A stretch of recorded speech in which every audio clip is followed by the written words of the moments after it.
Hello my soul family, कैसे हैं आप सब। एंड आई होप आप सब अच्छे होंगे, सुरक्षित होंगे और अपना इनर वर्क जरूर कर रहे होंगे जहां पे भी होंगे। मैं आप सभी का बहुत बहुत स्वागत करती हूँ अपने इस चैनल में। थैंक यू सो मच मुझे इतना प्यार देने के लिए। And I am very glad कि मैं आपकी किसी भी तरीके से हेल्प कर पाती हूँ, चाहे वो कोई भी स्पिरिचुअल इंफॉर्मेशन शेयर करके हो या फिर टैरो कार्ड मैसेजेस के थ्रू। अगर आपने मेरा ये चैनल अभी तक नहीं सब्सक्राइब किया है तो please like share and subscribe to the channel. And आप भी मुझे कमेंट सेक्शन में बता सकते हैं अगर आप मुझे कुछ भी बताना चाहते हैं तो चलिए आज का वीडियो शुरू करते हैं। और आज का वीडियो है हमारा पार्ट नंबर 25, जो कि कंटिन्यूएशन एक सीरीज का जो हम ऑलरेडी कर रहे हैं। जैसे कि हमने पार्ट नंबर 24 में जाना 2024 BC का डेड सी कॉन्क्वेस्ट, ओके, जिसमें हम अटलांटिन कॉन्स्पिरेसी जान रहे हैं। जिन्होंने भी वो वीडियो नहीं देखा है तो उस वीडियो को पहले देख लीजिए।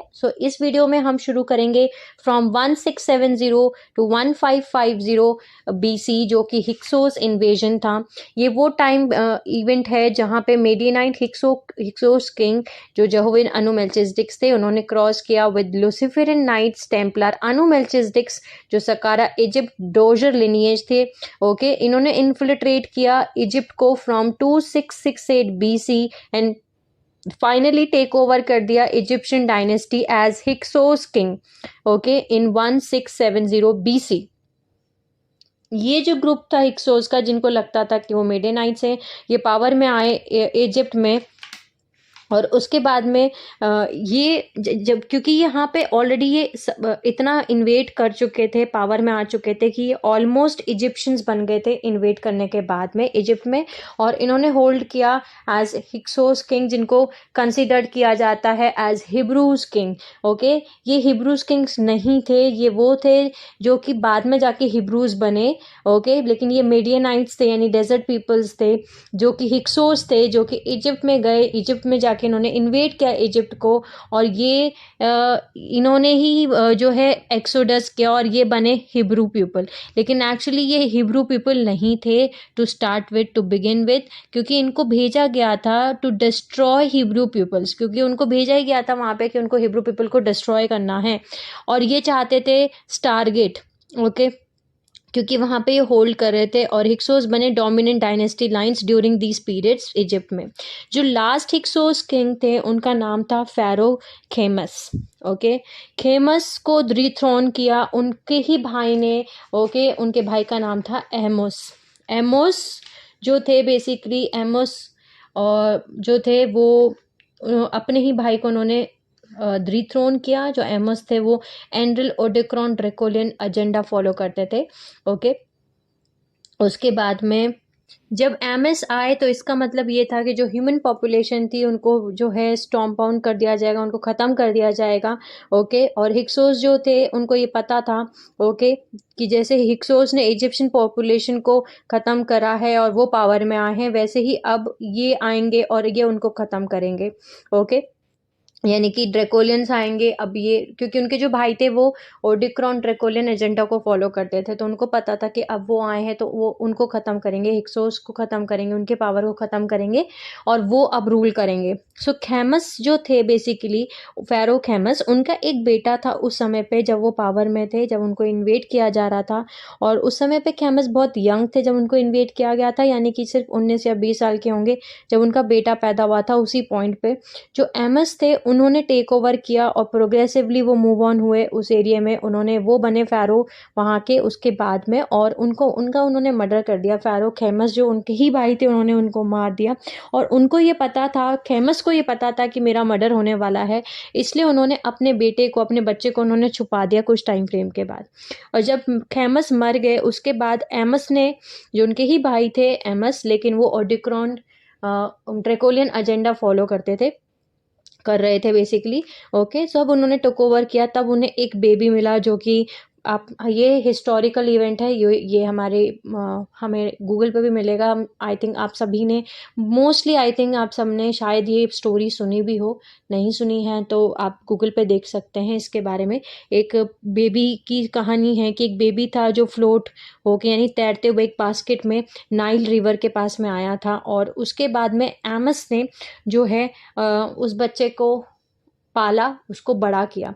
एक्चुअली एमस ने अपने ही भाई खेमस के बेटे को बड़ा किया और उनको ये भी नहीं पता था कि ये कौन है, एक्चुअली ये मेरे ही भाई का बेटा है और उसका नाम था मूसा। ओके, मुस्लिम्स में इनको प्रॉफिट मूसा बोला जाता है जो कि लेटर बने मोसेस। ओके, क्रिश्चियंस में इनको मोसेस बोला जाता है।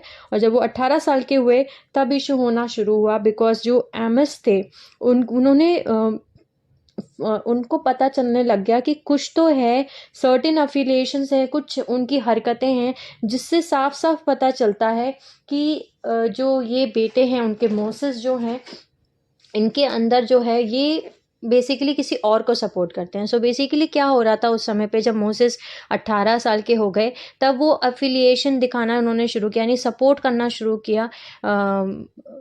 बेसिकली हुआ ये था, बेसिकली जब वो 18 साल के हुए तब ये हुआ था कि एमस जो थे वो इस चीज़ को सोच रहे थे कि वो तो ओडिक्रॉन ड्रैकोलियंस है, तो उनको बेसिकली हिक्सोस को परसिक्यूट करना है, उनको उनको मारना है, उनको निकालना है, तो ये उनको प्रोटेक्ट क्यों करते हैं। ओके, सो उसके बाद में उन्होंने एक टेस्ट लिया जहाँ पे एक पूरी कहानी है कि वो एक टेस्ट लेते हैं।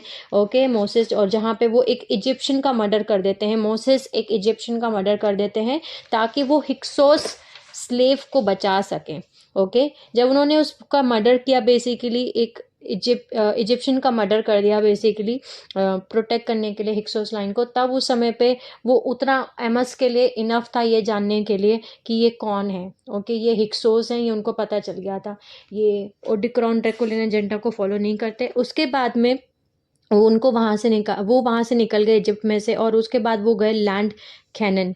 वो एंड अप हुए, उनको लेके जाया गया टू गैलेक्टिक फेडरेशन हेडक्वार्टर्स, जहाँ पे हेडक्वार्टर्स हुआ करते थे उस टाइम पे गैलेक्टिक फेडरेशन के, जो कि आउटसाइड में था of the area of Jerusalem के आउटसाइड में उनका हेडक्वार्टर्स हुआ करते थे। गैलेक्टिक फेडरेशन उनको मिले ओके, मोसेस को फर्स्ट टाइम मिले ऑन माउंट सिनाई। वो उनको माउंट सिनाई इस एरिया को माउंट सिनाई बोलते हैं। ओके, ये वहाँ पे जो गैलेक्टिक फेडरेशन थे उन्होंने उनको कुछ दिया मोसेस को, और उसका नाम था रॉड। रॉड आप सभी को पता है कि क्या है अब। ओके, स्टारगेट टूल है जिसके अंदर फ्रिक्वेंसी है। ओके, 1, 2 एंड 3 डायमेंशन की। ओके, सो बेसिकली जो गार्जियंस हैं उनको arc of the covenant box तो मिल गया था स्टाफ के साथ, लेकिन उसमें रॉड नहीं था। रॉड जो है गैलेक्टिक फेडरेशन जो थे उन्हीं के पास में ही था, डार्क फॉल एंड एंजेलिक्स जो है उन्हीं के पास में रह गया था। सो रॉड एक छोटा सा डिवाइस है, और जो उन्होंने रेड सी के में किया है वो पूरे एक स्टोरी है कि जब वो सबको लेके जा रहे होते हैं, सो रेड सी वो क्रॉस करते हैं, वहाँ उस समय पे पानी होता है, तब वो रॉड का यूज़ करते हैं। उसमें उन्होंने स्टाफ बोला है लेकिन एक्चुअली उनके पास रॉड था उस समय पे। सो उन्होंने वो स्टाफ का यूज़ किया। स्टोरी में ऐसा है कि उन्होंने स्टाफ का यूज़ किया और वो पानी को पूरा हटाया। ओके, और पानी को हटा के वो लोगों को उन्होंने रेड सी क्रॉस कराया। उसके पीछे जो इजिप्शियंस आ रहे थे उनको मारने के लिए, फिर उन्होंने उसको वापस से अपने स्टाफ का यूज़ किया और वो पानी पूरा का पूरा नीचे आ गया, तो रेड सी वो क्रॉस नहीं कर पाए इजिप्शियंस, और इस तरीके से उन्होंने अपने लोगों को बचाया। मोसेस ने अपने लोगों को बचाया। सो उन्होंने रेड सी पूरा जो एरिया बताया, चमत्कार बताया है, वो बहुत आसान था उनके लिए करना बिकॉज उनके पास रॉड था उस समय पे। ठीक है, वो हार्ड नहीं था उनके करने में क्योंकि उनके पास बहुत पावरफुल टूल था रॉड। जब आपके पास ये हो तब बहुत आसान है ये सब कुछ करना। उसके बाद जो है वो स्टोरी आती है जब मोसेस को वापस से इजिप्ट में भेजा गया कि वो टेरराइज करें थुथमोसिस लाइन्स को। ओके, थुथमोसिस लाइन जो थी वो उन्होंने थुथमोसिस लाइन को टेरराइज करने के लिए, डराने के लिए उनको वापस से भेजा गया मोसेस को इजिप्ट में। और जो थुथमोसिस लाइन्स थी वो ओडिक्रॉन रनिंग ड्रैकुलियन एजेंडा लाइन्स थी, यानी जो ओडिक्रॉन यानी कि बेसिकली ये वही लाइन्स थी जो कि ड्रैकुलियन एजेंडा फॉलो करती थी। सो इनको वापस से भेजा गया मोसेस को इजिप्ट में ताकि ये टेरराइज कर सकें थुथमोसिस लाइन्स जो थी वहाँ पे, किंग लाइन्स उनको। और मोसेस ने लीड किया एक्चुअली हिक्सोस पीपल को इजिप्ट के बाहर, not the Hebrew people to the promise lands. एक पूरा एक इंसिडेंट है जहाँ पे वो हिब्रू पीपल को लेके जाते हैं और वो प्रॉमिस लैंड पे लेके जाते हैं, लेकिन जो प्रॉमिस लैंड है वो उनको कभी नहीं मिलता। प्रॉमिस लैंड उनको कभी क्यों नहीं मिला, उसके पीछे रीज़न है। ओके, उसके पीछे क्या रीज़न है वो हम जानते हैं। लेकिन उसके पहले हम इसको कंप्लीट करते हैं। जैसे मैंने आपको बताया कि उनको टेरराइज करने के लिए, उनको डराने के लिए भेजा गया था थुथमोसिस लाइन्स को। तो उन्होंने डराना शुरू किया, थुथमोसिस 1, थुथमोसिस 2, और जब तक वो थुथमोसिस 3 के पास में आए और वहाँ पे वो उनके उससे इतना ज़्यादा परेशान हो चुके थे टॉर्चर से कि उन्होंने बोलना वो शुरू कर दिया उस समय पे मोसेस को कि हमें टॉर्चर करना बंद करो, क्योंकि उनके पास पावर थी, वो रॉड का यूज़ कर सकते थे। मीन टाइम जो गैलेक्टिक फेडरेशन है उनको स्टाफ भी मिल गया था, यानी कि पूरा arc of the covenant gold box वो गार्जियन रेसेस से फिर से उन्होंने चुरा लिया था।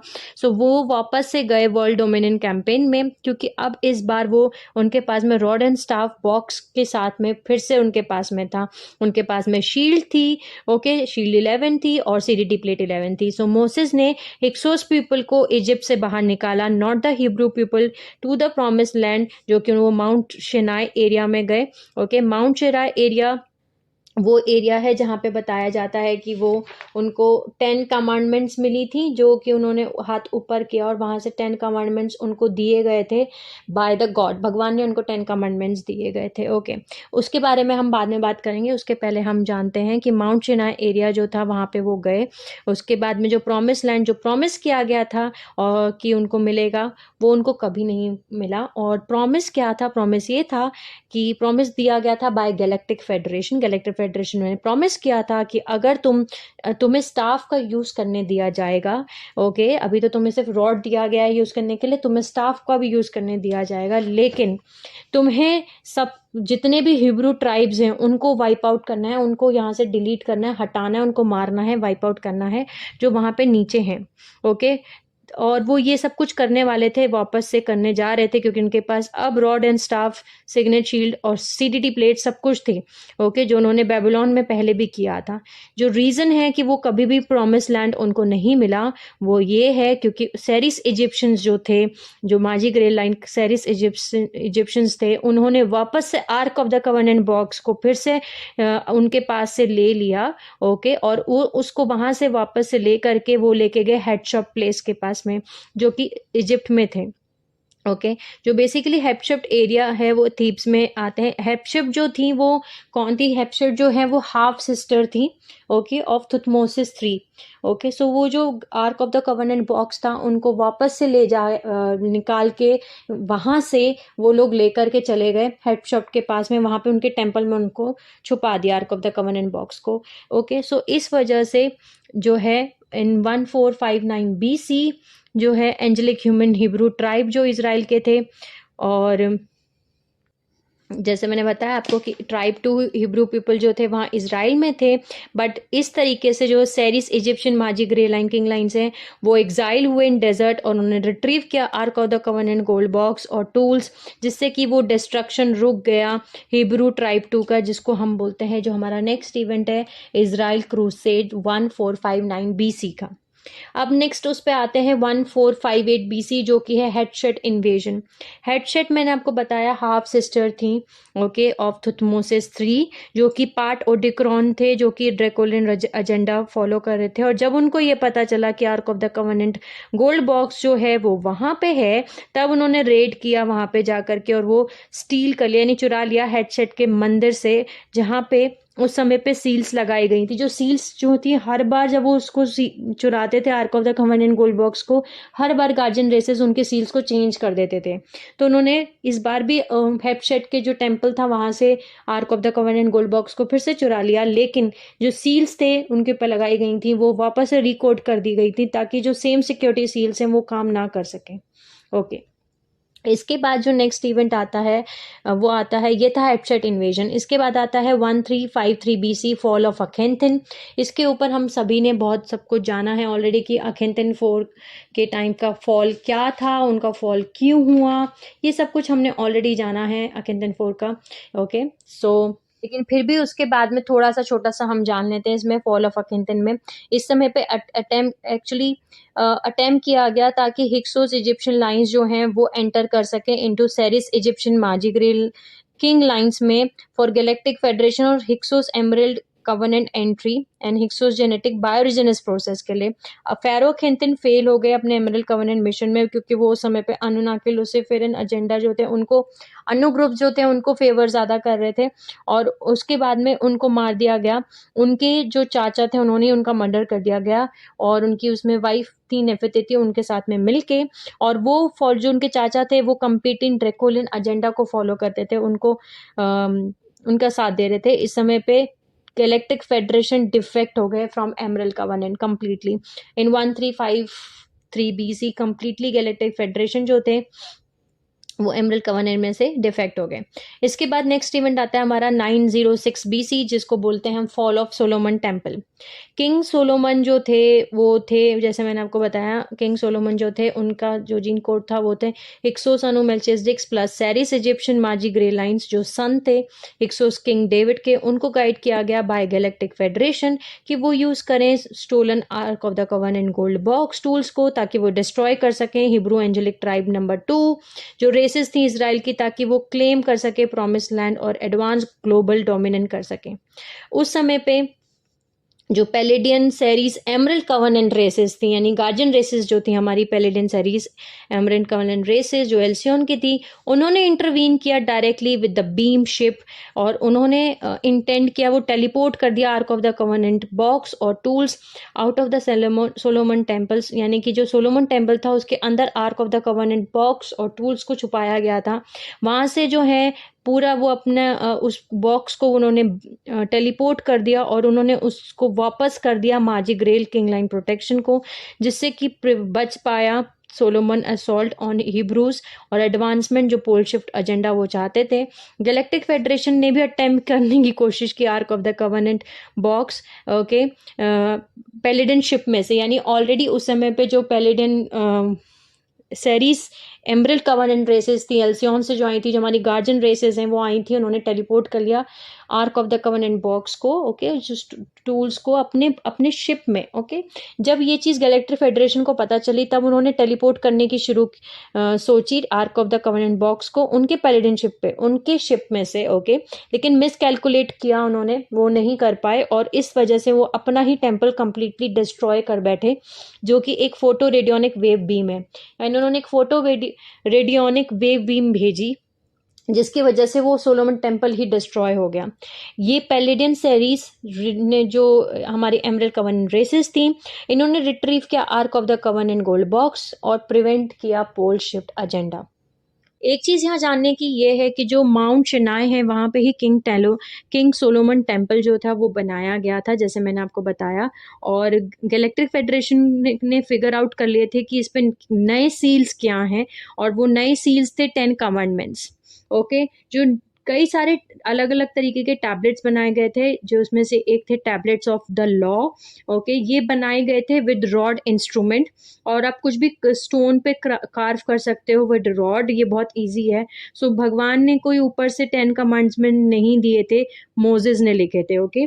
सो उन्होंने रॉड को यूज़ किया था कार्व करने के लिए, और वो 10 कमांडमेंट्स नहीं थे एक्चुअली, वो थे the tablets of the law okay जो मोसेस ने लिखे थे, और वो थे सेट ऑफ टैबलेट्स जिनको रखा गया था सोलोमन टेम्पल के अंदर, और वो ब्लोन अप हो गए, वो उड़ गए जब वो टेम्पल एंड अप हुआ, टेम्पल उड़ा उस पूरे इंसिडेंट में, जब उन्होंने अपना यहाँ से भी बीम भेजना शुरू किया by accident.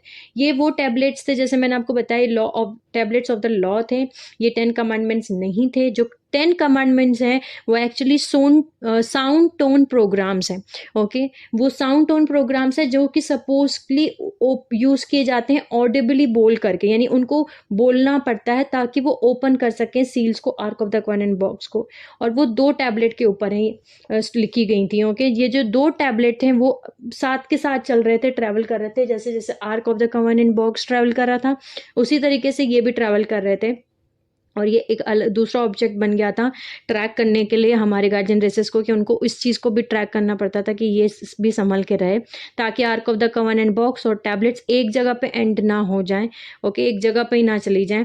So Hyksos try कर रहे थे कि वो श्योर कर सकें कि जो टैबलेट्स हैं वो ओके रहें ओके, और वो नहीं चाहते थे उनको खोना, उन टोन्स को खोना, और जो हमारी गार्जियन रेसेस थी उन्होंने उनको फिगर आउट कर लिया था कि वो कैसे वहाँ तक पहुँचे, और वो टैबलेट्स को लेकर के अफ्रीका में चले चले गए। जो जो 2 टैबलेट जैसे मैंने आपको बताया, जो 10 कमांडमेंट्स टैबलेट हैं वो अफ्रीका में है, वो आज भी अफ्रीका में है। ओके, सो उसमें से जो 10 है, यानी 12 में से जो 10 कमांडमेंट्स हैं वो ऑडिबली बोल करके दी जाती हैं, वो साउंड टोन प्रोग्राम्स हैं। और जो लास्ट की जो 2 कमांडमेंट्स हैं वो आपको या तो अपनी तरफ से पुल करनी होंगी, अगर आपकी डीएनए टैब वैसे हैं कि आप उनको हाई फ्रिक्वेंसीज को आप निकाल के लेके आ सकते हैं। 12 डायमेंशन की फ्रिक्वेंसीज को आपका 12 स्ट्रैंड डीएनए टेम्पलेट है, आपका क्रिस्टोस टेम्पलेट है, तो आप निकाल के ला सकते हैं, या तो फिर गार्जियन रेसेस जो हैं वो आपको देती हैं। सो जो लॉ टैबलेट्स थी, जो जिसमें कि ऐसा सब लिखा गया था कि thou shalt not this, thou shalt not that, thou shalt not do anything, जिससे कि आपको लूसीफेरन कंट्रोल कर सकें, वो लिखी गई थी। और एक्चुअली वो ओल्ड टीचिंग्स पे लिखी गई थी जो सीडीटी प्लेट्स में से ही ट्रांसफ़र की गई थी, कि एक दूसरे को प्यार करो, एक दूसरे को अच्छा ट्रीट करो, ओके, एक दूसरे को मत मारो, एक दूसरे की से कोई भी चीज़ मत चुराओ। लेकिन इनको ट्विस्ट करके बता दिया गया कुछ और में। ओके, सो एक और चीज़ हमें ये जानने की ज़रूरत है कि जो हिब्रू टीचिंग्स हैं वो सीक्रेट टीचिंग्स हुआ करती थी, और वो ट्रांसलेशंस थी सीडीटी प्लेट्स की, लेकिन उनको इंटरवोवन किया गया विद द जहोवा यदोकटे, ओके, यतोवते स्टाफ, जो कि ओरिजिनली उनका पार्ट नहीं थी। ओके, सो इसका जो नेक्स्ट पार्ट आता है हमारा, वो आता है 26 BC, जो कि रोमन इन्वेजन था। ओके, यहाँ से आई थिंक आप सभी को हम और पास आते जा रहे हैं। ये वो टाइम लाइन है रोमन इन्वेजन, जब ओमनिक्रॉन ड्रेकोलियन लीजन जो ओरियन के थे, उन्होंने अपने नेफिदिम, अनु, मेल्चिसेडेक, इल्यूमिनाती रेसेस जो थी उनको आगे बढ़ाया, मूव किया इनटू पॉलिटिकल पावर, यानी कि वो पॉलिटिकल पावर में आ गए। Okay, Nephedim, Illuminati races within the Ionian Empire of Italy. Ionian area जो है वो इटली, ग्रीस, यहाँ पे जो है वो उनके एरिया में ये ओमनिक्रॉन ड्रेकोलियन के ही नेफिदिम रेस लाइन, जो इल्यूमिनाती रेस लाइन है, ये पॉलिटिकल पावर में आ गए। ओके, यानी ये पॉलिटिशियंस बन गए। इन्होंने डिपोज करना शुरू किया एंजेलिक ह्यूमन ट्राइब 5 को। वहाँ पे इटली में उस समय पे एंजेलिक ह्यूमन ट्राइब 5 थी, और वहाँ पे एग्जाइल किया उनको, निकाला, मतलब बेसिकली केल्टिक, ड्रोइडिक और सेमिनोल अटलांटिन मैजिक ग्रेल किंग्स, ताकि वो स्ट्रॉन्ग होल्ड कर सके, रोमन एम्पायर डोमिनेट कर सके। ओके, यहाँ से उन्होंने प्रोग्रेसिवली इन्फिल्ट्रेट करना शुरू किया और ट्रांसपोज करना शुरू किया अपनी race identity over angelic human tribe 5 की आइडेंटिटी पे, और माजी ग्रेल किंग लाइन्स की, जो आयोनियंस ऑफ इटली थे, और उन्होंने करप्शन करना शुरू किया of aeonian grail kings secret CDT plate spiritual teachings, और फाउंडेशंस क्रिएट किए। ओके, ताकि वो शुरू कर सकें चर्च ऑफ रोम्स, यानी यहाँ से चर्च ऑफ रोम बनना शुरू हुए। जो चर्च ऑफ रोम जिन्होंने बनाया था वो थे ओमनिक्रॉन ड्रेकोलियन लीजन्स, जो कि उनके Nephedim, Anu, Melchizedek, Illuminati race lines थी। उन्होंने बनाया था चर्च ऑफ रोम्स, जो कि Catholic religious control dogma political machine बनाना चाहते थे। बेसिकली वो रिलीजन को यूज़ करके लोगों को कंट्रोल करना चाहते थे on the basis of religion, धर्म के नाम पे, रिलीजन के नाम पे वो पीपल को कंट्रोल करना चाहते थे। ओके, तो उन्होंने यूज़ किया उसी चीज़ को, और इस तरीके से उन्होंने चर्च ऑफ रोम को बनाया। ये था रोमन इन्वेजन। इसके बाद आता है 23 AD एसीन डिवाइड। एसीन डिवाइड एक वो टाइम फ्रेम है जब गैलेक्टिक फेडरेशन यूनाइट हो गए दूसरे ग्रुप्स के साथ, जो लूसीफेरियन हिक्सोस किंग्स थे और जेहोवियन हासा किंग अनु मेल्चिसेडेक, जिन्होंने रेड किया एमरल्ड कवेनेंट मिशन ओके करने जो आई थी, पूरा करने आई थी, जो माजी ग्रेल किंग लाइन्स थी, जो एसीन किंग थी। ओके, एसीन लाइन्स थी, जो कि थे जशुहा, ओके, जो जशुहा 12 थे, फिर जॉन द बैप्टिस्ट एंड मरियम, जो कि उस समय पे तेल अल मरना इजिप्ट में थे। ओके, इनको रेड किया उन्होंने। एसीन डिवाइड रेड्स की वजह से जो जशुहा ग्रेल एसीन किंग लाइन्स थे, ये पूरा नहीं कर पाए अपना मिशन, और इनका एक मिशन ये था कि इनको नाइबुरु डायोटिक क्रिस्टल ग्रिड को डिसएंगेज करना था, यानी कि उसको ख़त्म करना था, उस एनडीसी ग्रिड को बेसिकली बंद करना था, ताकि वो फ्री कर सकें सोलर स्टारगेट 4 को और अर्थ के स्टारगेट 11 को, ताकि वो प्रिपेयर कर सकें सभी को, जो 2017 AD में स्टारगेट एक्टिवेशन साइकिल शुरू होने वाली है, stealer activation cycle, Stargate opening cycle आने वाली है, उसके लिए, जो कि शेड्यूल्ड प्लानिटरी क्रिस्टोस रिअलाइनमेंट मिशन था। जो माजी एसीन्स थी, उन्होंने अपना आधा हिस्सा तो फुलफिल पूरा कर दिया, अपना मिशन पूरा किया, क्योंकि उन्होंने रॉड एंड स्टारगेट टूल्स को तो रिक्लेम कर लिया था, यानी उनके पास में रॉड और स्टाफ, ओके, ये तो उनके पास में आ गए थे। और उसके arc of the covenant gold box basically उनको मिल गया था वो सब कुछ। Arc of the covenant gold box तो उन्होंने ले लिया था फ्रॉम गैलेक्टिक फेडरेशन, ओके, नोआ, अब्राहम, मोसेस, एक्सोस, अनु, मेल्चिसडिक्स, इल्यूमिनेटी लाइन से, लेकिन वो रिकवर नहीं कर पाए थे स्टाफ टूल को। उसके बाद भी उनके पास में सिर्फ रॉड और arc of the covenant gold box था, लेकिन स्टाफ नहीं था, ओके। स्टाफ टूल अभी भी उन्हीं के पास में था, डार्क फॉलन एंजेलिक्स के पास में। सो उनका जो फेलियर था उनके प्लानिटरी सिक्योरिटी मिशन का, जशुआ, जॉन और मरियम और जो दूसरे माजी ग्रेल किंग एसेंस थे, उन्होंने छुपा दिया Ark of the covenant gold box को, उनके साथ में जो रॉड उनको मिला था, into well of pursed, England में उन्होंने छुपा दिया था इन दोनों चीजों को, वाया तेल अरमना इनर अर्थ पोर्टल पैसेज। जो इनर अर्थ पोर्टल पैसेज हैं उसको यूज करके, जो तेल अरमना में इनर अर्थ पोर्टल पैसेज थे उनको यूज करके वो वहां गए इंग्लैंड में, वेल ऑफ पर्सी में, वहां उन्होंने रॉड को और arc of the covenant gold box को वहां छुपा दिया, ओके। ये था एसीन डिवाइड। इसके बाद आता है नेक्स्ट हमारा 325 BC, 325 AD, सॉरी 325 AD, जो था council of Nicaea, okay.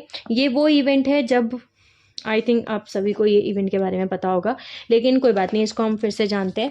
So basically council of Nicaea ये वो टाइमलाइन है जहाँ पे ओमनिक्रॉन ड्रेकोलियन जो रिलीजन्स थे, इन्होंने मोटिवेट किया उनके खुद के जो नेफिदिम, अनु, मेल्चिसडिक, इल्यूमिनाती रेसेस हैं जो कि ऑलरेडी रोमन एम्पायर में एज अ गवर्नमेंट रूल कर रहे थे, कि वो टेम्पररी ज्वाइन करें फोर्सेस, ये टेम्पररी ज्वाइन करें विद गैलेक्टिक फेडरेशन और पैलेडियन, न्यूब्रन, अनुनाकी, ओके। इस अनहोली अलायंस में जो Nephilim, Luciferian, Knights Templar, Hyksos king, Jehovian, Anunnaki, Hasa king, अनु, मेल्चिसडिक्स, इन सब ये सब इकट्ठा हुए, असेंबल हुए to come up with a cover story. एक कवर स्टोरी के साथ में ये आए सामने, ताकि वो पब्लिक रिकॉर्ड से छुपा सकें रियलिटीज कि Joshua Emerald Covenant mission groups क्या थे। वो और ग्रुप्स जो Hasa king, rabbis, Hyksos kings और Knights Templar priest and Roman Nephedim kings of Knights of Malta, इन्होंने लॉन्च किया crusade to confiscate all the records, यानी सारे रिकॉर्ड्स को इन्होंने जब्त कर लिया। और Emerald Covenant Essene, CDT plate translations जो भी उन्होंने किए थे उन सभी रिकॉर्ड्स को इन्होंने डिस्ट्रॉय करना शुरू किया, जब्त कर लिया, और उन्होंने कंबाइन करने शुरू किए जो वेरियस ट्रू हिस्ट्री थी, स्पिरिचुअल टीचिंग्स थी, उन सबको कंबाइन करना शुरू किया विद न्यूमरस फॉल्सिफिकेशन और मैसिव ओमिशन, यानी डिलीट करना शुरू किया उनमें से टेम्पलर और असेंशन टीचिंग्स में से, जो भी टेम्पलर टीचिंग्स थी, असेंशन टीचिंग्स थी, उनको डिलीट किया गया, ओके। और दोबारा से बनाई गई एक जो ऑलरेडी उन्होंने जो बुक्स बनाई थी उसमें सब कुछ था, ओके। उसमें असेंशन मैकेनिक्स थे, उसमें टीचिंग्स थी, उसमें सब कुछ था, लेकिन इन्होंने डिलीट कराया गया, उसको ओमिट किया गया, और एक वापस से patriarchal false god control dogma creed बनाई गई, जो कि बन के आई कैनोनाइज्ड बाइबल, ओके। उनके इंटेंशंस थे कि वो फोर्सफुली सारे नॉलेज को छुपा के रखेंगी एमरल्ड कवर्नेंट क्रिस्टोस रियलाइनमेंट मिशन के, ताकि वो सर्च कर सकें arc of the covenant gold box को, क्योंकि उनको अब नहीं पता था कि arc of the covenant gold box कहाँ है, उनके पास सिर्फ स्टाफ था, ओके।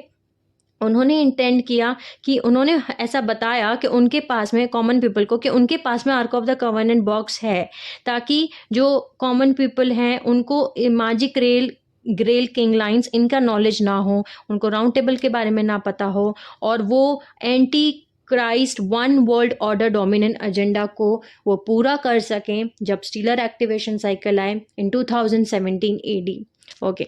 ये था हमारा council of Nicaea, okay. Next आया हमारा नेक्स्ट इवेंट जो कि था 608 AD, ओके। ये AB और BC और AD में मुझे बहुत कंफ्यूजन होता है, so sorry.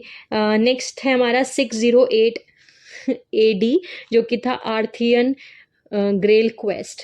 Arthur grail quest, इस इवेंट को बताने से पहले कुछ चीज़ें हैं जो हमें जानना पहले ज़रूरी है आर्थर के बारे में, कि किंग आर्थर कौन थे और ये बेसिकली क्या हुआ था, okay. So basically King Arthur जो थे वो पैदा हुए थे from druidic magi grail king line lineage. Originally ये नोहासा से थे, नोहासा एटलांटिस, जो कि बरमुडा ट्राइंगल्स है जहाँ पे अभी, और वो एग्जाइल हुए थे बाद में लोहास एटलांटिस, बाद में वो लोहास एटलांटिस चले गए थे जहाँ पे अभी इस समय पे आइलैंड इंग्लैंड वेल्स स्कॉटलैंड है।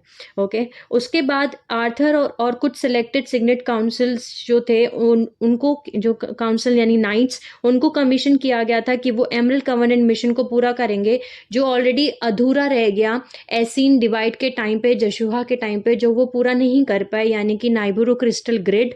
ओके, जो वो डिसंगेज करना चाहते थे, वो उसको उस कनेक्शन को तो खत्म करना था उनको, वो पूरा नहीं कर पाए थे। उस एमरल्ड कवेनेंट मिशन को इनको पूरा करना था। ओके, सो आर्थर की जो स्वॉर्ड थी, एक्सक्लेबर बोला जाता है, उस वो एक बैटल स्वॉर्ड थी जो कि फैशन के लिए उसको ऐसे बनाया गया था ताकि उसके अंदर स्टाफ स्टारगेट जो टूल है उसको वो लगा के रख सकते थे। ओके, सो बेसिकली आर्थर ने जो है स्टाफ टूल को, जो ऑलरेडी डार्कफुलन एंजेलिक्स के पास में था, वो उन्होंने उनके पास से रिट्रीव कर लिया था, उन्होंने उस चीज़ को ले लिया था, और उन्होंने उस चीज़ को अपनी एक्सक्रेबर, उनकी सोड जो थी उसके अंदर लगा रखा था। ओके, नेक्स्ट एक इम्पॉर्टेंट हिस्सा है, एक करेक्टर है इनमें, वो है विक्टोरियस। विक्टोरियस को बजाना जाता है एज मर्लिन। ओके, हिस्ट्री में मर्लिन जो है वो सन ऑफ मर्लिन जो है, मर्लिन जो है उनका नाम एक्चुअली मर्लिन जाना जाता है, लेकिन जो विक्टोरस हैं वो बेटे हैं मैरिडन के, यानी कि उनके जो फादर का नाम था वो था मैरिडन। ओके, इनके बेटे थे विक्टोरस। विक्टोरस को हिस्टोरिकली मर्लिन जाना जाता है, नाम इनका। विक्टोरियस जो फादर थे उनके, विक्टोरियस के फादर जो थे, जो कि मैरिडन नाम था जिनका, वो Knights Templar Anu Melchizedeks black arts occultist थे।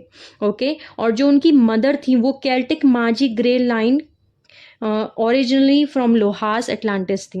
सो आर्थर के ये विजर थे, ओके, एडवाइजर थे और कोर्ट मिस्टिक थे आर्थर लेजेंड्स में। ओके, सुपरवाइज करते थे बेसिकली ये, और इनकी जो लाइफ थी, इनकी जो सर्विस थी टू किंग आर्थर, वो ओवरशैडो हुई क्योंकि इनका स्ट्रगल, जो गुड और ईवल क्या जो इनका स्ट्रगल था वो एग्जिस्ट करता था, क्योंकि इनकी जेनेटिक प्रोग्रामिंग ही ऐसी थी। अब आप जान सकते हैं कि इनके जो फादर थे वो कौन थे और इनकी जो मदर थी वो कौन थी, बिल्कुल अपोजिट इनके जीन कोड्स थे। ओके, सो आर्थर और विक्टोरियस ने दोनों ने मिलकर के रिट्रीव किया था staff from the well of pursed in England, जहाँ पे जॉन और मरियम ने उनको बरी किया था, बाकी चीज़ों को बरी किया था उन्होंने उन चीज़ों को। ओके, लेकिन लेटर बाद में जो है विक्टोरियस जो थे उन्होंने धोखा दे दिया एमरल्ड कवेनेंट में मिशन में, और वो फेवर किया उन्होंने Hyksos Knights Templar galactic federation world dominant agenda को। इसके बाद आर्थर की वाइफ थी जिनका नाम था गुवेनिन। ओके, गुवेनिन जो थी वो गुवेरिन, आई थिंक इनका नाम मैं प्रोनाउंस सही से कर रही हूँ, जुआनी जो गुवेनिन, जो कि एक केल्टिक माजी ग्रेल किंग लाइन थी ओरिजिनली फ्रॉम लोहास एटलांटिस। गुवेनिन की जो एक बहन थी, सिस्टर थी, जो इनका नाम था सेलिना, जो कि लवर थी आर्थर की इम्पोस्टर नाइट सर लैंसॉट की। हिस्टोरिकली बताया गया है कि गवर्नर ने धोखा दिया था, उनकी जो वाइफ थी उन्होंने धोखा दिया था, ऑथर की जो किंग ऑथर की जो वाइफ थी उन्होंने धोखा दिया था, और उनका अफेयर किसी और के साथ में हो गया था जो थे सर लैंसट। ओके, जो कि एक लूसीफेरियन नाइट्स टेम्पलर थे जिनको भेजा गया था सैबोटाज करने के लिए कि वो एमरल्ड कवेनेंट मिशन पूरा ना कर पाए। ओके, सो जोवेनन जो थी वो लवर नहीं थी सर लैंसेंट की। ओके, सो नाइट्स टेम्पलर अनु मेल्चिसडिक रेसेस ने इंटेंशनली डिस्टॉर्ट किया है ट्रू अटलांटिन पीरियड हिस्ट्री को। आर्थर और उनकी टीम सक्सेसफुल हो पाई रिट्रीव करने में रॉड और shield, signet shields 11 Luciferian Knights Templar Anu Melchizedeks Illuminati race line से। ओके, यानी जो पार्ट्स उनके पास में रह गए थे, स्टाफ, और अब पूरी तरीके से वो सब कुछ आर्थर के पास, किंग आर्थर के पास में थे, और किंग आर्थर ने रीलोकेट किया वापस से ark of the covenant gold box, जिसके अंदर rod and staff, signet shield 11 जो कि कंट्रोल सेंटर है स्टारगेट नंबर 11 के, वहां पे लोहास एटलांटिस में उन्होंने उस चीज को छुपा दिया इन 608 AD। ओके, ये था आर्थरियन ग्रेल कॉन्क्वेस्ट। ओके, वो अनेबल हो पाए, यानी उन्होंने भी अपने एमरल्ड कवेनेंट पूरा मिशन पूरा नहीं कर पाए, वो भी डिसंगेज नहीं कर पाए नाइबिरू डायोटिक क्रिस्टल ग्रिड नेटवर्क को स्टोनहेंज में जो इंग्लैंड में लगा पाए हैं, यानी कि वो भी टारगेट 4 को, जो सोलस टारगेट 4 है, उसको फ्री नहीं करा पाए फ्रॉम नाइबिरू अनुनाकी कंट्रोल से। लेकिन उन्होंने at least rod, staff, arc of the covenant और सिग्नेट शील्ड 11 ये सब कुछ रिट्रीव कर ली, वापस से अपने गार्जियन रेसेस के पास में आ गई और उन्होंने उस चीज़ को छुपा दिया। ओके, उसके बाद में जो नेक्स्ट आता है, सो ये था हमारा आर्थरियन ग्रेल क्वेस्ट। ओके, सो इसके बाद में इसमें एक चीज़ और मैं ऐड करना चाहूँगी, जो आर्थर थे, ओके, माजी ग्रेल किंग आर्थर थे, ओके, ये बेसिकली माजी ग्रेल किंग मेल्चिसडिक क्लोइस्टर रीजेंट थे। रीजेंट का मतलब क्या होता है? रीजेंट बेसिकली लेवल 3 आता है रीजेंट पे, और रीजेंट वो होते हैं जो बॉर्न होते हैं कॉन्ट्रैक्ट के साथ में कि वो एम्बॉडी करेंगे एज फुल अवतार ड्यूरिंग प्रेजेंट इनकारनेशन। जो रीजेंट ऑर्डिनेशन होता है वो इनिशिएट करता है लेटेंट अवतार कॉन्ट्रैक्ट्स, वो बेसिकली एनफोल्ड करता है planetary levels of service associated with रबनाई and with the galactic level. अवतार कॉन्ट्रैक्ट्स जो होते हैं वो रिप्रेजेंट करते हैं कि उनके डीएनए स्ट्रैंड्स एक्टिवेशन होंगे 10 to 12, और जो कि डिसाइड पहले से होते हैं उनके बर्थ से पहले अग्रीमेंट में with the higher council of light. Okay, यानी कार्टिक लेवल पे, यानी कि 13 डायमेंशन से ऊपर। सो हर किसी के पास ऐसे कॉन्ट्रैक्ट्स नहीं होते कि अवतार और एम्बॉडीमेंट करेंगे, वो अवेकन करते हैं अपने अवतार कॉन्ट्रैक्ट्स को through working with the previous level of ordination, और यानी उन्होंने पहले लेवल पे काम किया होता है। सो बेसिकली जो किंग आर्थर थे वो रेजेंट कॉन्ट्रैक्ट के साथ में पैदा हुए थे। आई थिंक आपको पता चल गया होगा कि रेजेंट कॉन्ट्रैक्ट क्या होता है। रीजेंट कौन होता है? बेसिकली रीजेंट वही होता है जिसके पास में कॉन्ट्रैक्ट होता है, वो पैदा होता है उस कॉन्ट्रैक्ट के साथ में, उसका सोल कॉन्ट्रैक्ट होता है कि वो एम्बॉडी करेगा पूरा फुल अवतार। या फुल अवतार का मतलब है पूरे 12 स्ट्रैंड डीएनए एक्टिवेशन होना। ओके, इसके बाद नेक्स्ट है 1244 एडी एल्बिगेंसियन क्रूसेड, जो कि कथार क्रूसेड है, और ये वो इवेंट है जो चर्च ऑफ रोम है, Nephedim Anu Melchizedek Illuminati race, उन्होंने on the behalf of Omicron Drakonian one world order agenda उन्होंने लॉन्च किया genocide campaign against Maji grail line, जो कि कथारी थे, जो कथार्स थे, जो ट्राइब 12 थे, जो टारगेट 12 के गार्जियंस थे इन साउथ फ्रांस। ये साउथ फ्रांस में थे, ये वो थे जिनको रोका जा रहा था। इस कैंपेन को इनिशिएट किया गया था ताकि ये रोक सके कथारियंस को कि अपने राउंड टेबल नॉलेज को वो शेयर कर रहे थे, वो बांट रहे थे, और वो ये बांट रहे थे कि कैसे डिसएंगेज करना है नाइबिरू डायोटिक क्रिस्टल ग्रिड को। ओके, जो उनको नॉलेज गेन हो रही थी फ्रॉम सीडीटी प्लेट 12, क्योंकि वो उस पोजीशन वहाँ उस टाइम पे उनके पास में पोजीशन था, कथारियंस के पास में सीडीटी प्लेट 12 थी। ओके, सो वहाँ से सीडीटी प्लेट 12 से उनको वो नॉलेज मिल रही थी। कथारियन लास्ट स्टैंड जो था वो था मौसिंगर साउथ फ्रांस में, एक इवेंट जो हिस्टोरिकली रिकॉर्डेड है एज एल्बिशियन क्रूसेड, जिसमें कथारियंस को कॉर्नर किया गया, उनको जिंदा जला दिया गया था at the order of church of Rome. Church of Rome के ऑर्डर पे उनको जिंदा जला दिया गया था। ओके, और एक छोटा ग्रुप जो कतार के थे वो एस्केप हो गए थे, यानी वहाँ से भाग गए थे विद सीडीटी प्लेट 12, और बहुत सारे वॉल्यूम्स जो प्योर जशुआ एसिन रिकॉर्ड्स थे, ये वो रिकॉर्ड्स भी इनके पास में थे। कथार जो थे बेसिकली वेजिटेरियंस थे, वो एनिमल्स को नहीं खाते थे, और वो प्रीस्ट को नहीं मानते थे। बेसिकली वो चर्च में बिलीव करते थे, लेकिन वो ये मानते थे कि भगवान हमारे अंदर है और किसी प्रीस्ट की ज़रूरत नहीं है कि वो भगवान से कनेक्ट करने के लिए। अगर मुझे भगवान से कनेक्ट करना है तो मैं डायरेक्ट कनेक्ट कर सकता हूँ, मुझे प्रीस्ट की ज़रूरत नहीं है। प्लस वो वुमेन्स को इक्वल मानते थे। ओके, प्लस वो एक और चीज़ थी जो कि फोर्सफुली इंटरब्रीड कराया जाता था, और उन दिनों में ही औरतों के साथ में बेसिकली सेक्स किया जाता था जब वो कंसीव कर सकती हैं, जब वो माँ बन सकती हैं, उस टाइम पे ही उनके साथ में वो सेक्स किया जाता था ताकि वो प्रेग्नेंट हो सके। ओके, लेकिन कथार्स ऐसा नहीं मानते थे। बेसिकली वो ऐसा मानते थे कि उनको ऐसा नहीं करना चाहिए, वुमेन्स को वो इक्वल मानते थे। ओके, वो उनके पास में एक्चुअल रिकॉर्ड्स थे, प्योर रिकॉर्ड्स थे, जो एक्चुअल बुक्स लिखी गई थी, जो नॉलेज था, जो जशुआ एसिन रिकॉर्ड्स थे जिनको छुपाया गया था फ्रांस में, वो सब कुछ उनके पास में था, कथार के पास में था। सो इसलिए उनको जिंदा जलाया गया था उस टाइम पे। लिटरली जैसे आप पिक्चर्स में देख सकते हैं, उनको उनको बांध के पूरा का पूरा उनमें आग लगा दी गई थी। ओके, लेकिन उनको आज भी उनके उस इन सारी चीज़ों को छुपा के रखा गया है। जो लोग भाग गए वहाँ से, जो कतारी वहाँ से भाग गए थे, इन वॉल्यूम्स को लेके, इन रिकॉर्ड्स को लेके, उनको आज भी फ्रांस में कहीं छुपाया गया है। और एक दिन वे सब कुछ रिकॉर्ड सामने आएगा। ओके, जिसमें कि पता चलेगा कि अटलांटिन कॉन्स्पिरेसी की रियलिटीज़ क्या थी। ऑलरेडी बहुत सारे रिकॉर्ड्स हमारे सामने, सभी के सामने आ रहे हैं। ओके, नेक्स्ट आता है हमारा अब इसके बाद में इवेंट जिसको बोलते हैं 1500 AD, जिसको बोला जाता है अमिका क्रूसेड। ओके, जो कि अमिका क्रूसेड क्या था, ये वो अमिका क्रूसेड में हुआ था। Quest for the Holi Grail continue किया गया for Hyksos Knights Templar Anu Melchizedeks Illuminati races और Omicron Drakonian Nephedim Anu Melchizedeks Illuminati races. और उन्होंने अपना एडवांस किया one world order agenda in pursuit of Holy Grail point. अच्छा, ये quest for the Holi Grail के बारे में हम थोड़ा सा बात कर लेते हैं कि ये quest for the Holi grail क्या है। Basically quest for the Holi grail का मतलब है कि एक कोड नेम था। बेसिकली कोड नेम था कि इसका मतलब था कि आप अपनी सोल के बारे में सर्च करो, यानी कि आप अपनी सोल के उन हिस्सों के बारे में ढूंढो जो खो चुकी हैं। ओके, जो अपनी सोल के अंदर एम्पावरमेंट ढूंढो। ओके, जो क्वेस्ट था वो ये था कि उन सीक्रेट साइट्स का पता करना जिनके पास ये पावर हो। जो भी चीज़ हमारे बॉडी में है वो सेम चीज़ प्लानिटरी अर्थ पे भी है, यानी कि अर्थ पे भी वो सेम चीज़ें हैं। सो क्वेस्ट फॉर होली ग्रेल जो था वो था ग्रुअल पॉइंट। ग्रुअल को अगर आप हिंदी में बोलेंगे तो ग्रेल होगा। ओके, सो ग्रुअल पॉइंट जो था वो टारगेट नंबर 2 था, जो कि डोरवे था, सेंटर पॉइंट था। ओके, और जो टेम्पलर नाइट्स थे वो ढूंढ रहे थे कि ये कहाँ है ग्रुअल पॉइंट, कंट्रोल पॉइंट्स कहाँ पे हैं।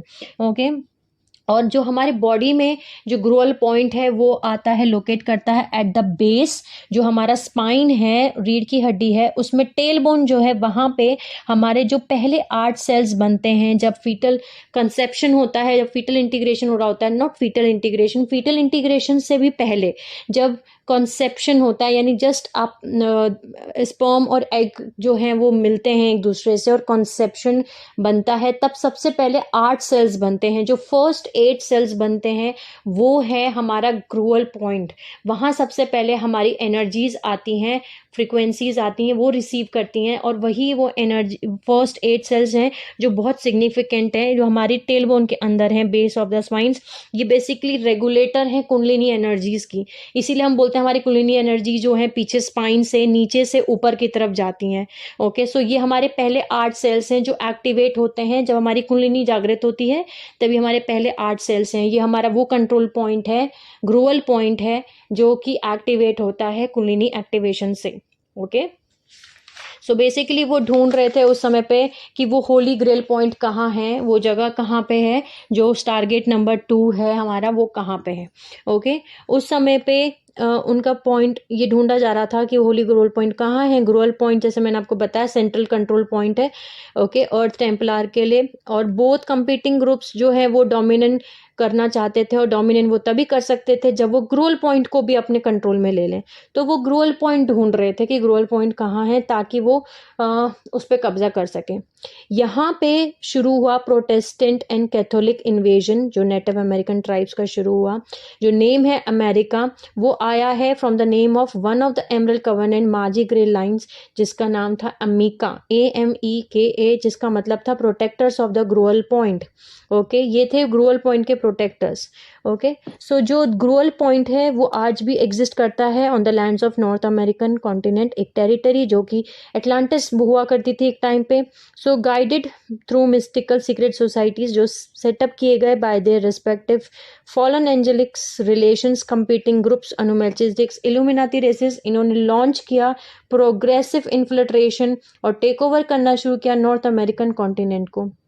इन्होंने डिस्ट्रॉय करना शुरू किया जो लेमोरियन अभी भी बचे हुए लोग थे लेमोरियन के, और नेटिव सेमिनोल और अमेरिकन, जो मैंने आपको बताया कि हम आगे जानेंगे कैसे इन्होंने सेमिनोल इंडियंस का भी मर्डर किया था, ये उस टाइम की बात है। और अमेरिका नेटिव अमेरिकन माजी ग्रेल क्लाइन ट्राइब्स जिनके पास ये नॉलेज थी कि कैसे राउंड टेबल्स को रन किया जाता है, इन्होंने सिस्टमेटिकली टेक ओवर कर लिया नॉर्थ अमेरिकन टेम्पलार को।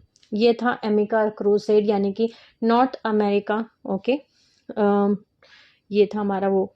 अमेरिका को फाउंड किया गया था, अमेरिका को ढूंढा गया था, फाउंड किया गया था बाय लूसिफेरन हिक्सोस नाइट्स टेम्पलर अनु मेल्चिस्टिक्स इल्यूमिनाती, जो अब फ्री मैंसन के नाम से जाने जाते हैं, on the behalf of Galactic Federation and Palladian Nibiruan Anunnaki races, जो 9560 BC की लूसिफेरन कवनेंट रेसेस हैं। कंपीटिंग इल्यूमिनाती ग्रुप्स और उनके स्टीलर को कॉन्स्पिरेटर्स इंटेंड करते हैं कि वो नॉर्थ अमेरिकन ग्रूअल पॉइंट जो है वहाँ पे वो अपना होल्ड करें, स्टारगेट नंबर 11 जो यूरोप में है, और स्टारगेट नंबर 4 जो इजिप्ट में है, और स्टारगेट नंबर 10 जो मिडल ईस्ट में है। ये सब वो अपने अंडर में रखना चाहते हैं ताकि वो फुल कंट्रोल कर सकें अर्थ का टेम्पलार को on the behalf of stellar contacts. Okay, so इसके बाद ये था हमारा 1500 AD का टाइमलाइन। उसके बाद आता है नेक्स्ट इवेंट जो है 1750 में नाइबेरियन री एक्वाइंटस। ओके, नाइबेरियन री एक्वाइंटस वो टाइमलाइन वो इवेंट है जहाँ पे जो पेलिडन नाइबेरियन अनुनाकी रेसेस हैं और जो गैलेक्टिक फेडरेशंस हैं, इन्होंने इनिशिएट करना शुरू किया, चैनल कांटेक्ट करना शुरू किया विद देयर चूजन वंस, कि उन्होंने स्पिरिचुअल टीचिंग शुरू करना शुरू कर दी और उन्होंने लेटर न्यू एज मूवमेंट शुरू कर दिया, जिसमें कि डायरेक्ट फॉलन एंजेलिक्स ईटी कांटेक्ट बनाया जा सकता था। उन्होंने बनाना स्टार्ट किया with little human resistance group, यानी कि उन्होंने अपना न्यू एज मूवमेंट शुरू किया। डार्क फॉलन एंजेलिक्स ने ही न्यू एज मूवमेंट शुरू किया। ओके, अपना कांटेक्ट चैनलिंग कांटेक्ट करना स्टार्ट किया, जिनको उन्होंने चूज किया था बेबीलोन मैसेकर में, जिनको इम्प्लांट किया गया था उस समय पे इन 1750 AD। इसीलिए इसको बोला जाता है नाइबेरियन रीएक्वाइंटस, क्योंकि वो नाइबेरो डायोटिक क्रिस्टल ग्रिड से ही उन्होंने वो इम्प्लांट्स लगाए गए थे, डिस्टॉर्शंस क्रिएट किए गए थे। ओके, इसके बाद जो है नेक्स्ट इवेंट आता है 1960 जेटा सर्विलियंस। ओके, लेकिन इसके बारे में यहाँ से हम जानेंगे नेक्स्ट पार्ट में, बिकॉज ये वो टाइमलाइंस हैं जो हमारे अब सभी के लिए बहुत ज़्यादा इंपॉर्टेंट है। वैसे सारे इवेंट्स हम सभी के लिए बहुत ज़्यादा इंपॉर्टेंट है जानना, लेकिन ये वो इवेंट्स हैं जिनका हम लाइव अभी एग्जाम्पल्स देख रहे हैं अपने सामने। ओके, ये वो टाइमलाइन है जब बेसिकली जेटा ट्रीटीज हो गई हमारी इंटीरियर गवर्नमेंट्स ने ही। ओके, वर्ल्ड में जो गवर्नमेंट है, किसी एक कंट्री की गवर्नमेंट ने नहीं, गवर्नमेंट ने जो है जेटा के साथ में मिलके उनके साथ में अग्रीमेंट साइन कर लिए। ओके, जिसकी वजह से उन्होंने इन्फिल्ट्रेट करना शुरू कर दिया, जो हमारे सामने इस समय पे एक बहुत बड़ी सिचुएशन है ऑलरेडी। ओके, उसके बाद में धीरे धीरे क्या हुआ, उसके बाद वर्ल्ड वॉर 1 हुआ, वर्ल्ड वॉर 2 हुआ, नाजी मूवमेंट, हिटलर मूवमेंट, ये सारी हिस्ट्री जो हमने हमारी एक्चुअली स्कूल में पढ़ी है। ओके, उसके बाद में हिरोशिमा में जो बॉम्ब फोड़ा गया था, देन वर्ल्ड ट्रेड सेंटर पे जो इवेंट हुआ था अमेरिका में 9/11, ये सारे इंसिडेंट्स जो हम सभी जानते हैं, इन सभी को हम जानेंगे नेक्स्ट पार्ट से, जो 1916 से स्टार्ट होते हैं जेटा सर्विलियंस से। ओके, सो इस वीडियो को मैं यहीं स्टॉप करती हूँ। तब तक के लिए sending you lots of love, healing and happy energies to all my soul family जो मेरा वीडियो देख रहे हैं। Take care of your self and see you soon.